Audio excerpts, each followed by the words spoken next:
A Padova si dialoga con tutti, abbiamo visto che le istituzioni sono aperte, diciamo, a un dialogo con tante parti che non la pensano esattamente come loro, ma ci siamo trovati di fronte a un muro nei confronti di Bolsonaro e di ben 5 ministri che si sono presentati per una giornata intera a Padova, fra cui il ministro dell'economia del Brasile con cui ho conversato ieri, e che era un'occasione anche per potersi incontrare con dei rappresentanti istituzionali, ma anche i rappresentanti delle categorie economiche e alcuni rappresentanti di grandi industrie padovane che hanno grossi interessi in Brasile. Un'occasione mancata da parte delle istituzioni che hanno disertato l'incontro col presidente del Brasile, Bolsonaro. La pensa così Luciano Sandonà, il consigliere leghista presente a titolo personale al pranzo organizzato da Anguillara per il presidente del Brasile. Un banchetto a base di prodotti tipici come il baccalà, il musso, il ragù d'anatra e le patate dolci di Anguillara, pietanze molto gradite da Bolsonaro che, a detta di Sandonà, si è emozionato e commosso nel ricevere la cittadinanza. Ave Maria.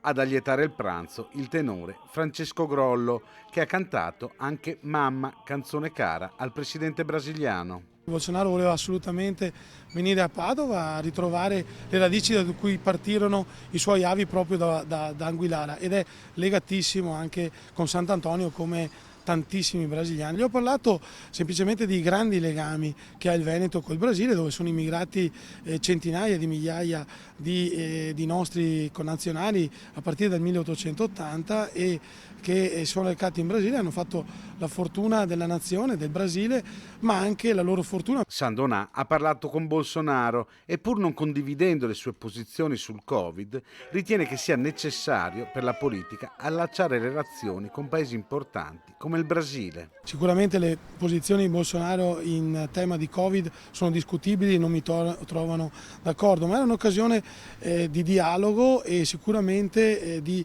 poter vedere alcune posizioni, diciamo, in certe determinate materie. Per esempio in Brasile è un paese molto complesso, il lockdown totale come c'è in Italia non si sarebbe potuto sicuramente fare perché avrebbe causato dei milioni di morti per fame. E gli stessi morti che ci sono stati in Brasile purtroppo sono stati in tutti in Sud America.